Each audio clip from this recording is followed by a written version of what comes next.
Agora, vamos continuar aqui com um pouco da abordagem na linguagem Java. Só lembrando que eu não vou abordar muito conceitos de lógica de programação. Vocês querem evoluir na sua lógica de programação, tem vários cursos gratuitos aí na internet para você desenvolver sua lógica do início até em outras linguagens. O que eu vou passar aqui para vocês é um pouco dos conceitos de Java, utilizando lógica de programação já em Java, e não abordar a lógica em si, tudo bem? Então vamos lá, separei alguns tópicos aqui. O primeiro tópico que eu vou falar é sobre variáveis. No Java, nós temos vários tipos de variáveis, como todas as linguagens de programação. Só que as mais usadas são essas quatro aqui, ó. Int, que são números inteiros, é 0, números positivos e números negativos.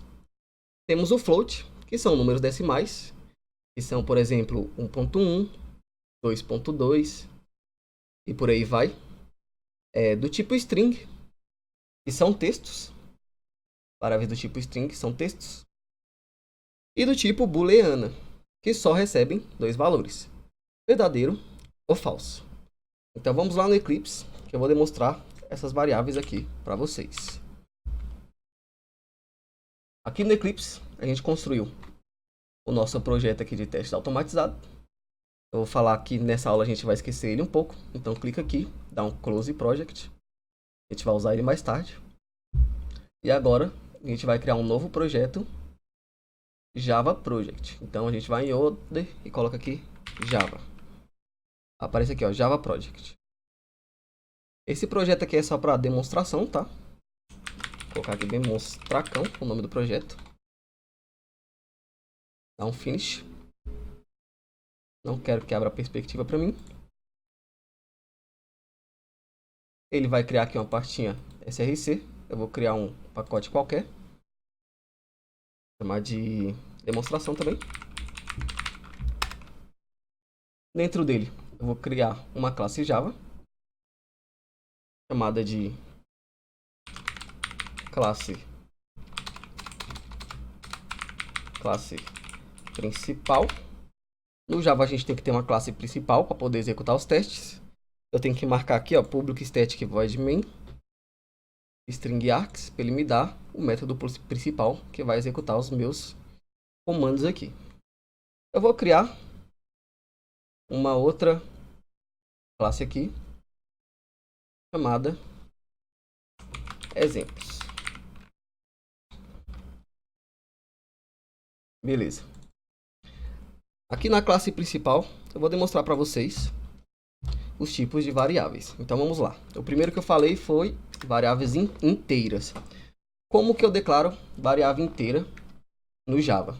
Lembrando que variável, como eu falei, eu não vou abordar a lógica de programação aqui, mas variável é basicamente um espaço da memória que a gente quer que o programa armazene algo lá para ser utilizado durante o nosso projeto.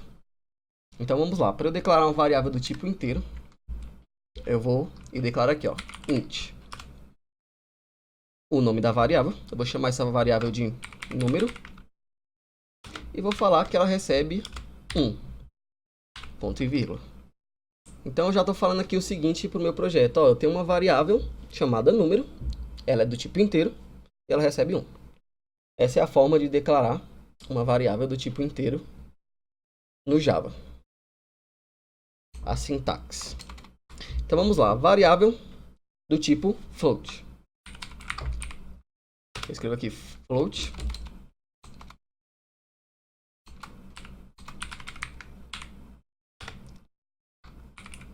Número decimal. E vou falar que float recebe 1.2. Aí o que acontece? O Java está acusando um erro aqui para mim. Não sei se ele vai dar a sugestão, vamos ver se ele dá aqui. Add cast to float, enfim. Não sei se é isso, mas o que acontece? Quando você declara uma variável do tipo float, ao atribuir um valor para ela, você obrigatoriamente tem que colocar um f no final. Colocando esse f, ele vai entender que a variável é do tipo float e você está assinalando um valor float para ela, designando um valor float para ela. Esse warning aqui, esse aviso é só para falar que a variável foi criada e não está sendo usada. Mas aqui eu só estou demonstrando. Beleza? O outro tipo de variável que eu falei é o tipo string. Para declarar uma string Java, é assim. É a única dos 4 tipos de variável que eu vou mostrar para vocês que começa com letra maiúscula. String. Nome. Recebe. Sempre que eu vou atribuir um valor para a variável string, ela tem que estar entre aspas duplas, para o Java entender que ela é um texto. Nome recebe Matias. Ponto e vírgula. Então, a string no Java se declara assim. É a única dos 4 tipos que eu declaro com letra maiúscula. E eu sempre, quando vou atribuir o valor para ela, tem que ser entre aspas, para ele entender que é um texto, beleza? E por último, temos a variável Boolean. Boolean, verdade. A Boolean só recebe 2 valores, ou true ou false. Booleana, que é muito utilizada nos blocos de condições. A gente vai entrar mais na frente aí sobre isso. E ela só tem 2 valores, verdadeiro ou falso. Como o sistema trabalha geralmente com 0 e 1. 0 para falso, 1 para verdadeiro. Boolean também é muito utilizado na tabela verdade. Vocês já devem ter visto isso. E aqui, dessa forma que a gente declara uma variável do tipo Boolean ou booleana no Java, beleza? Então vamos lá, voltando. Agora a gente vai entrar aqui nos métodos. O que são os métodos numa linguagem de programação?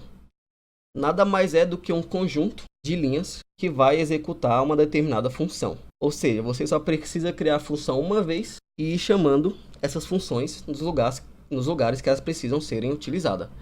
Por exemplo, eu preciso escrever um texto. Sempre preciso escrever esse texto. Eu crio um método escrever texto, chamo ele e ele vai fazer o que eu defini lá para ele fazer. Não sei se ficou muito claro, mas eu vou demonstrar na prática aqui que vai ficar. Vamos lá. Foi para isso que eu criei aqui a minha classe exemplos. Dentro dela, eu vou criar o meu primeiro método. Vou falar que meu método é público, para eu poder acessar ele da minha classe principal. Public void. Quando eu digo esse void aqui, eu estou falando que o meu método ele não vai retornar nada para mim.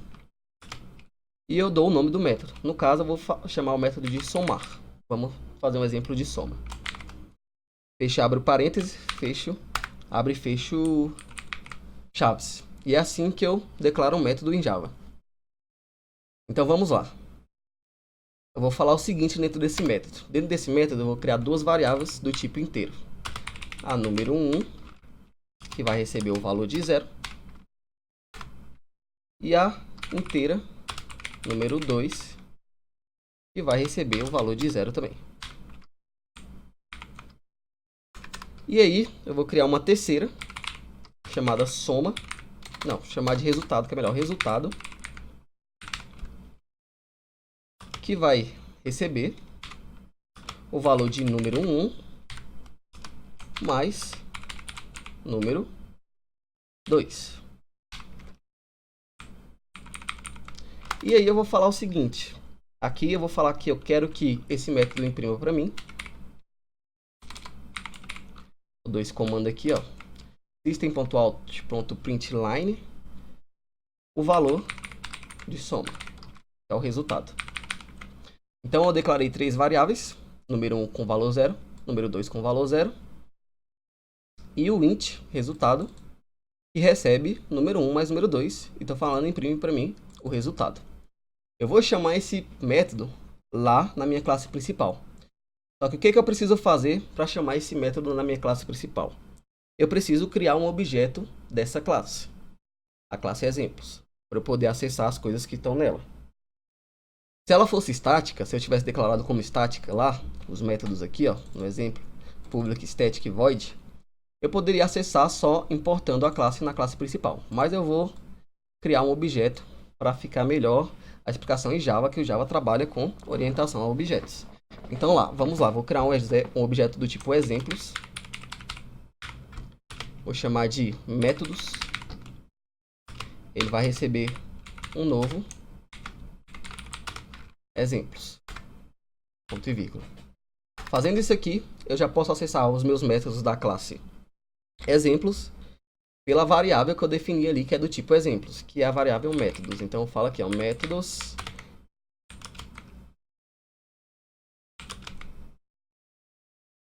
ponto somar, que foi o método que a gente criou. Então eu estou chamando aqui o método da variável, ou chamando o método da classe exemplos, que foi somar. Somar nada mais é do que somar o número 1 mais o número 2 e mostrar para mim o resultado.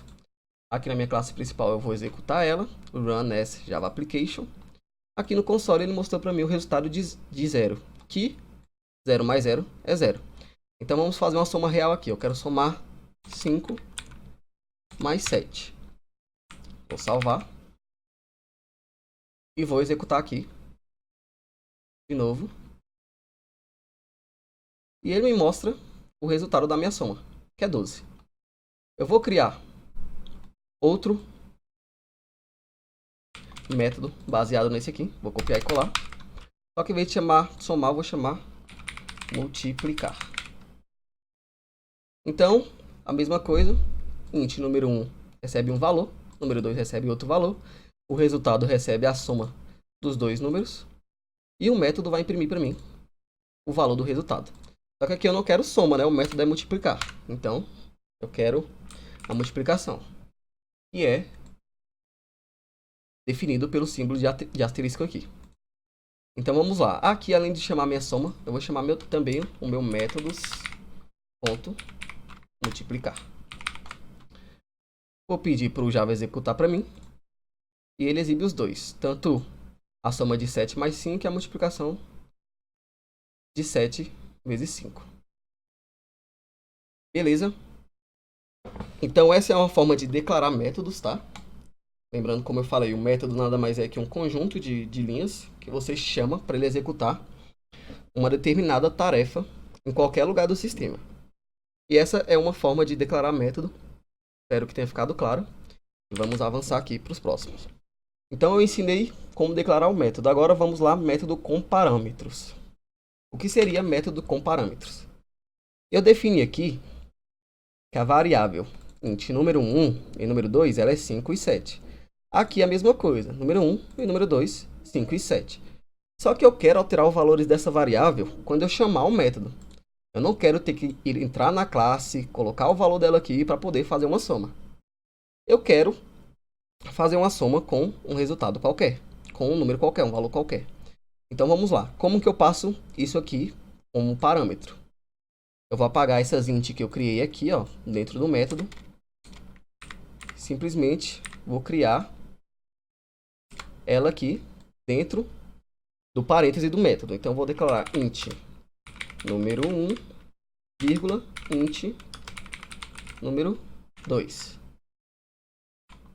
Beleza? Aqui eu não defini nenhum valor para ela. Eu só estou passando aqui o resultado. A int resultado vai receber número 1 mais número 2. Mas cadê o valor delas? Mais na frente, a gente vai ver isso aqui. A mesma coisa para multiplicar. Vou copiar aqui o que eu passei como parâmetro. Vou apagar aqui de dentro do método. Colocar entre parênteses aqui meus parâmetros. Mesma coisa para multiplicar.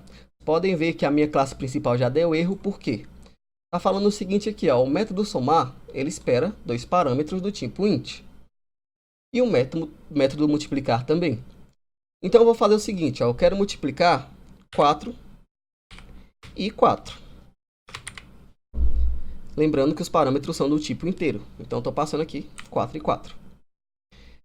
Quero somar. E a mesma coisa para multiplicar. Quero multiplicar 4 e 4. Lembrando que você não pode passar aqui, ó, 4 mais 4 ou 4 vezes 4. Porque a sintaxe do Java não está esperando isso. Ele está esperando dois parâmetros. Esse método de somar está lá dentro do nosso método e o de multiplicar está lá dentro do nosso outro método multiplicar. Aqui eu espero um primeiro parâmetro e o segundo parâmetro. Então, o primeiro parâmetro é 4, vírgula, o segundo parâmetro é 4 também. Poderia ser qualquer número. E aqui para multiplicar a mesma coisa. Então, o que eu estou falando aqui, ó? No método somar, passa para mim 4 e 4. Ele vai vir aqui no método somar, vai atribuir aqui na variável 4 e 4, vai jogar para dentro do resultado e imprimir para mim. Mesma coisa para multiplicar. Vamos lá executar aqui. Ele imprime para mim a soma de 4 mais 4, que é 8, e a multiplicação de 4 vezes 4, que é 16. Eu poderia colocar outro número. Eu quero multiplicar 4 em 9 e somar 4 em 1. Salvo aqui. Vamos executar. Então ele imprimiu para mim a soma de 4 mais 9 e a multiplicação de 4 vezes 1. Beleza?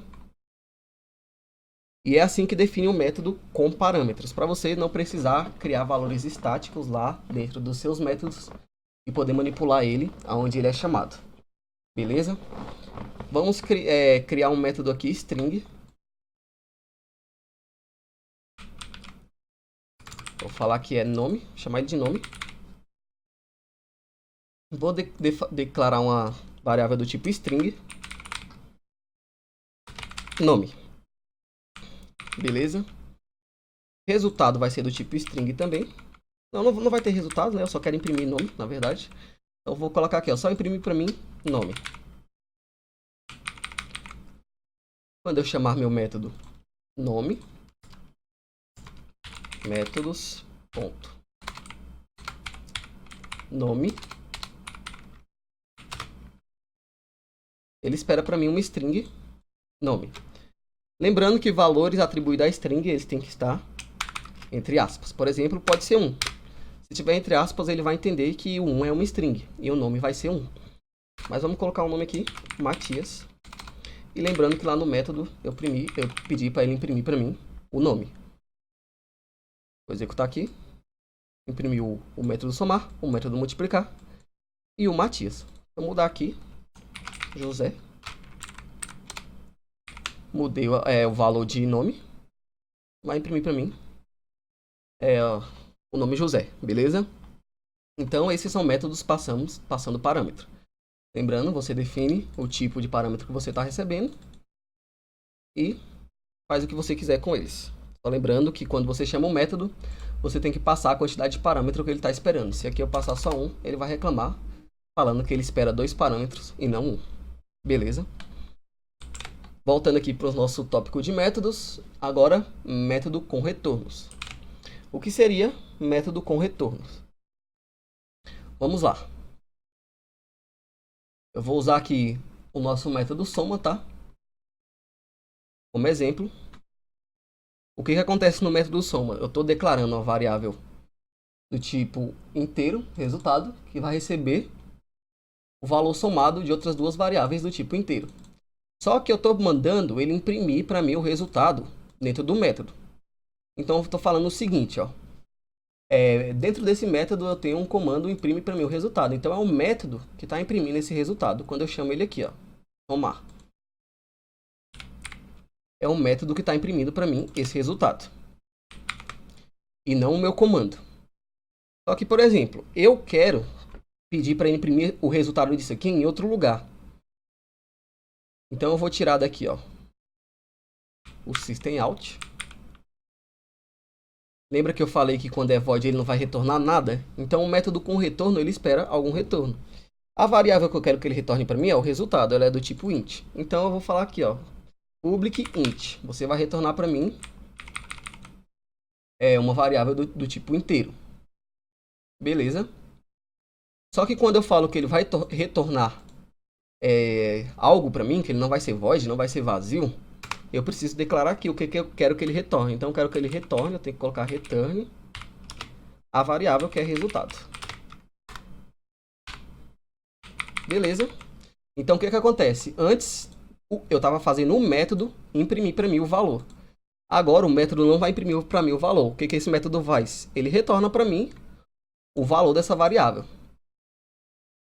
E aqui fora eu vou pedir para ele imprimir para mim esse retorno. E é o seguinte. Eu vou tirar aqui os parâmetros para ficar mais claro para vocês, tá? Eu vou definir essas variáveis aqui dentro para ficar mais claro.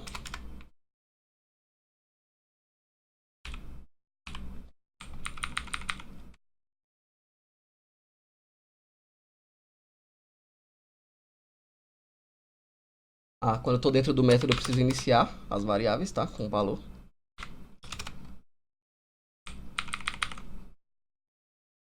Beleza? Vou colocar aqui 5 e, sei lá, 6. Só para ele somar. Então, eu falo aqui, ó. Método somar. Vocês vão ver que quando eu executar, ele só imprimiu para mim multiplicar e o nome. Por quê? Porque dentro do multiplicar eu tenho um comando de imprimir para mim. Dentro do nome eu tenho um comando de imprimir para mim. O método somar não tem um comando de imprimir porque eu só quero que ele me traga o retorno do valor. Então aqui fora eu vou falar assim, ó. Vou apagar aqui o método. Eu vou colocar o system out. Sysout aqui. System.out.println. Printline. Métodos.somar. Então o que ele vai fazer para mim? Aqui fora, esse método aqui, a única coisa que ele faz para mim é dar o valor do resultado. Foi a única coisa que eu pedi lá, ó. Retorna para mim o valor do resultado. E aqui, o comando de imprimir está sendo fora do meu método. Agora sim, quando eu executar, ele vai imprimir a soma, é a multiplicação e o nome. Então, espero que tenha ficado clara a diferença. O multiplicar, ele imprime dentro do método, e o método com retorno, ele vai retornar alguma coisa para mim que eu posso usar fora dele. Entendeu? Então, essa é a diferença com método sem retorno, método void, e o método com retorno. Sempre lembrando que eu tenho que declarar qual o retorno que eu estou esperando. Beleza? Passando aqui para o nosso próximo tópico, vou falar para vocês o bloco de decisão if. Que seriam meio que critérios ou condições para poder executar uma determinada linha de comando. Poder executar ou não, né? Então vamos lá. Aqui nos meus exemplos, eu vou apagar os métodos que eu já criei.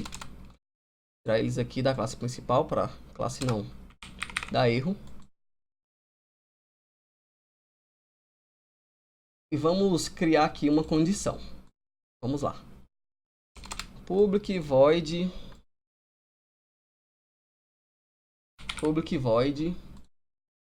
exemplo if. O que é o if? Ele é um bloco de condição, que é o seguinte: if, abre e fecha parêntese, abre e fecha chaves. Esse é um bloco de condição if em Java. Aí aqui dentro do if, ele espera uma condição. E eu tenho os meus comparadores. Por exemplo, eu posso falar assim, ó, if 1 igual a 1, então imprime para mim foi uma condição verdadeira.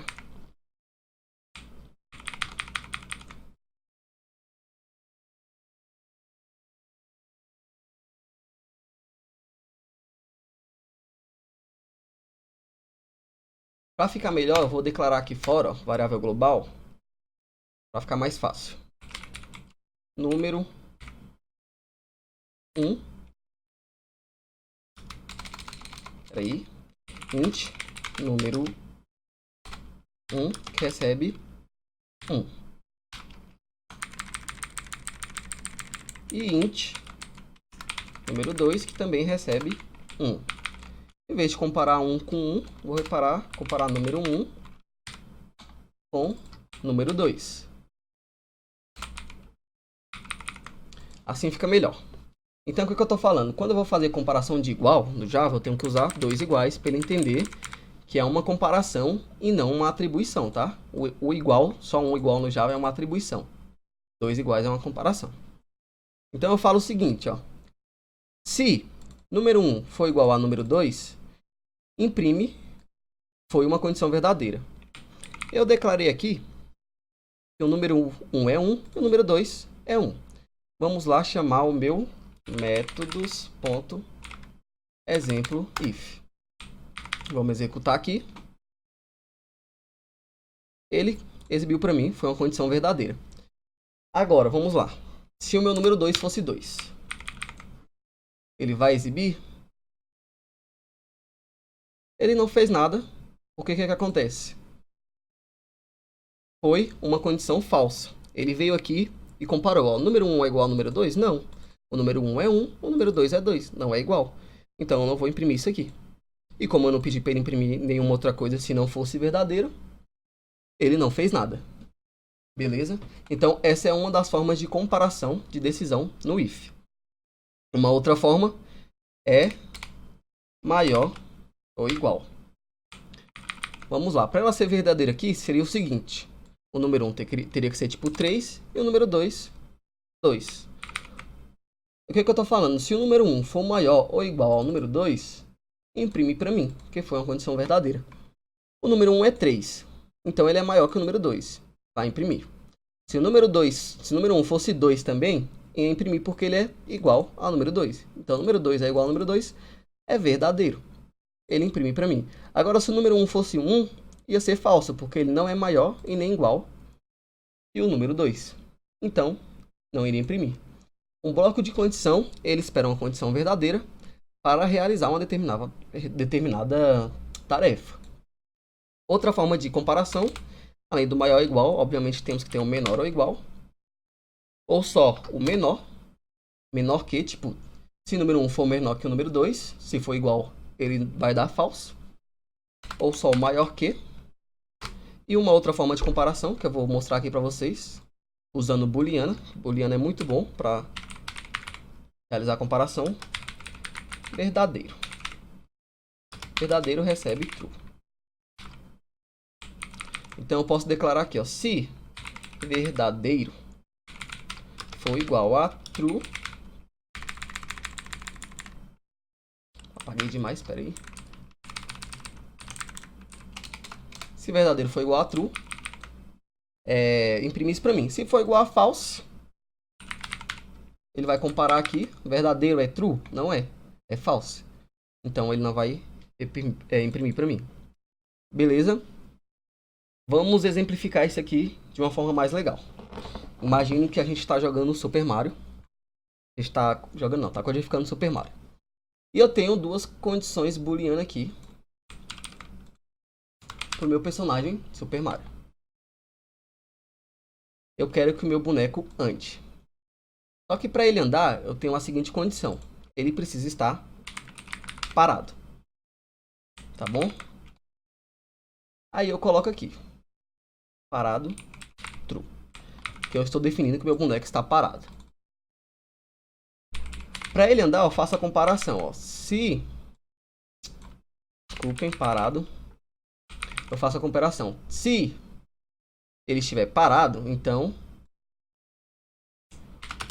o Mario pode andar. Digamos que aqui fosse um comando que faz ele andar, tá? Então eu faço o seguinte. Se o Mario estiver parado, se for verdade que ele está parado, então ele pode andar.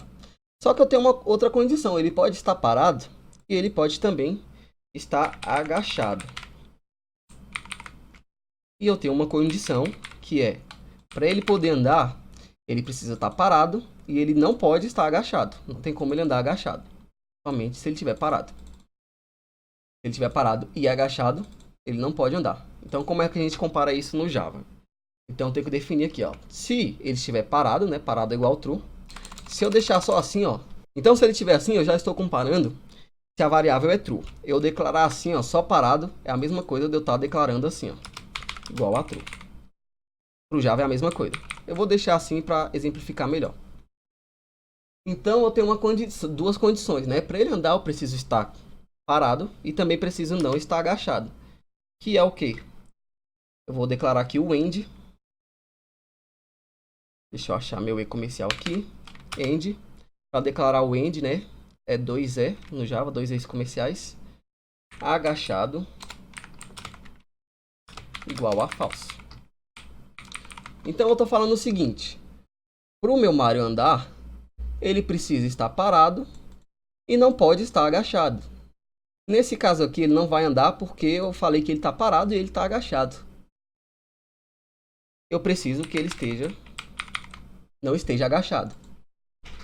Então eu falo aqui para ele, ó, se o Mário tiver parado e não tiver agachado, que o agachado tá falso, então ele pode andar.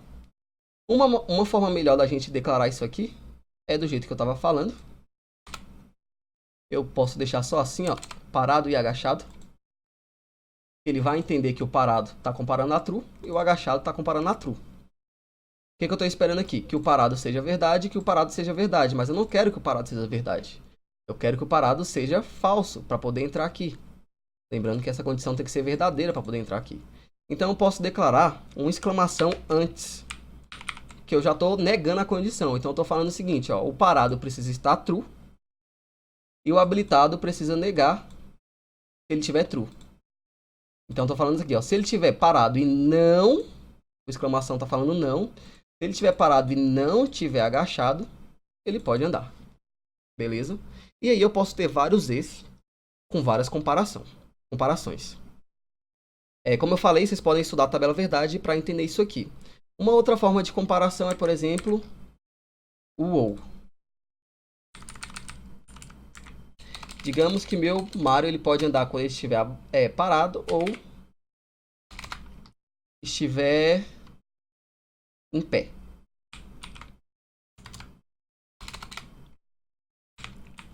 Declarar que é uma variável chamada em pé. True. Então eu vou usar o parado e o ou no Java a gente declara por esse símbolo aqui. Então eu falo aqui, ó, se ele estiver parado ou em pé, o Mário pode andar. Lembrando, galera, que a diferença do ou para o i é o seguinte. Para o i ser verdade, para o i ser uma condição verdadeira, os dois precisam ser verdade. Ou seja, parado e em pé precisa ser verdade se eu estivesse usando o i para ele retornar uma condição verdadeira e entrar nessa linha. O ou, somente um ou outro precisa ser verdadeiro. Ou seja, se colocar na tabela verdade aqui, para eu ter uma saída verdadeira aqui usando ou um ou o outro precisa ser verdade para ser verdadeiro e os dois precisam ser falso para ser falso. Se eu usar o e, os dois precisam ser verdadeiro para retornar uma verdade. Se um dos dois for falso, ou os dois for falso, ele já retorna falso. Essa é a diferença de usar o ou e o e na hora de comparar, beleza? Então é dessa forma que a gente cria uma condição que é para determinar critérios de aceitação. Por exemplo, eu só posso avançar no meu sistema se eu já tiver uma massa de dados específica. Então você verifica se a massa de dados existe ou não existe. Ou se o meu número é, por exemplo, um saldo de conta. Eu só posso resgatar meu dinheiro da conta se meu saldo for maior do que o número que eu estou pedindo para resgatar, o valor. Por exemplo, eu tenho na minha conta R$10 e estou pedindo para resgatar 5. Ele vai comparar lá. 5 é menor do que 10, que é o meu saldo. Então, o valor é menor que o saldo. Então, eu posso resgatar. Se eu estivesse pedindo para resgatar 15, ele vai ver lá, valor é maior que saldo? Não. Então, eu não posso resgatar. Beleza? Esse é um exemplo de if. Voltando para o nosso slide aqui, o último aqui é o laço de repetição for. Comparadores eu já ensinei. E o for é nada mais do que repetir uma certa linha de código. Você pode combinar o if com for, tá? Vou demonstrar aqui um for. Em vez de ser exemplo for, vou chamar exemplo if. Em vez de ser exemplo if, eu vou chamar exemplo for. Posso falar aqui, ó, criar um bloco for. O Java já cria para mim. Esse if aqui não impede dele estar dentro do for. Caso você precisa fazer várias dentro do for, precisa fazer sempre uma comparação, pode colocar o if dentro do for. Eu não vou demonstrar isso para vocês aqui. Vou demonstrar como declarar um laço for, laço de repetição for no Java. O que é um laço de repetição? É executar uma linha de comando várias vezes. Por exemplo, eu vou pedir para ele imprimir para mim o valor de 1, de i, quer dizer. Então, vou colocar aqui, imprime para mim o valor 5. Em vez de eu falar, imprime para mim o valor 5, e repetir esse código aqui, ó, 1, 2, 3, 4, 5 vezes, tipo, se eu não tivesse o laço for, né? Vamos lá, vamos copiar isso aqui. eu tivesse laço for, preciso imprimir 5 vezes. 1, 2, 3, 4, 5. Se eu chamar isso aqui lá no meu exemplo for,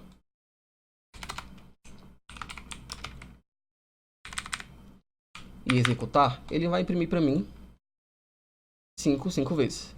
Só que eu criei o código 5 vezes. Eu não preciso fazer isso com o for, galera. Vamos voltar lá no meu for. Eu jogo aqui dentro uma vez só e falo o seguinte, ó.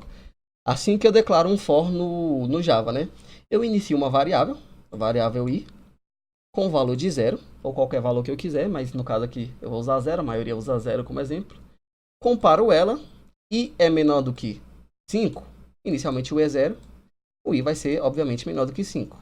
E aqui eu incremento o i. A primeira vez que ele executar vai ser o seguinte, ó, i é 0, i é menor do que 5. Então, eu vou executar o código e vou incrementar o i em mais 1.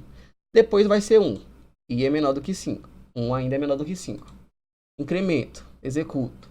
2, 3, 4, chegou no 5, ele vai ver aqui, ó. 5 é menor do que 5? Não. 5 não é menor do que 5. Então, eu não vou imprimir essa linha. Então, vamos lá executar. E eu vou ter o mesmo resultado. Imprimiu 5 para mim 5 vezes. Porque eu coloquei aqui. Eu queria que esse laço fosse executado 5 vezes. Se eu colocar 10 aqui, ele vai executar 10 vezes. Porque sempre tem uma condição. Poderia ser, por exemplo, usando o agachado, o parado, sim. Poderia falar, enquanto o parado for igual a true, ele repete o laço. Só que em algum momento eu ia ter que falar que o laço, que o true fica parado. Em alguma outra parte do meu código, para ele sair desse laço, senão fica um loop infinito. Mas enfim, um laço de repetição não é difícil entender. Eu estou falando aqui que a variável i recebe 0. Por exemplo, se ela recebesse 5 aqui, ó, ele vai repetir acho que 5 vezes só também. Beleza, porque o que ele está pegando? 5 é menor do que 10, vai chegar até 10 e vai parar de repetir. Em vez dele imprimir 5, eu vou pedir para ele imprimir para mim o valor de i. Vou lá executar. E ele imprime, ó, 5, 6, 7, 8 e 9. Porque quando chega no 10, ele já não imprime, porque eu não estou falando que se eu colocar aqui, ó, menor ou igual a 10, aí muda. Aí ele imprime até o 10. Porque antes eu tava falando se ele for menor do que 10. Se ele for igual, você já sai. Beleza? Então é isso. Essa era a pincelada em Java que eu queria passar para vocês, tá? Vamos seguir com o nosso curso na próxima aula.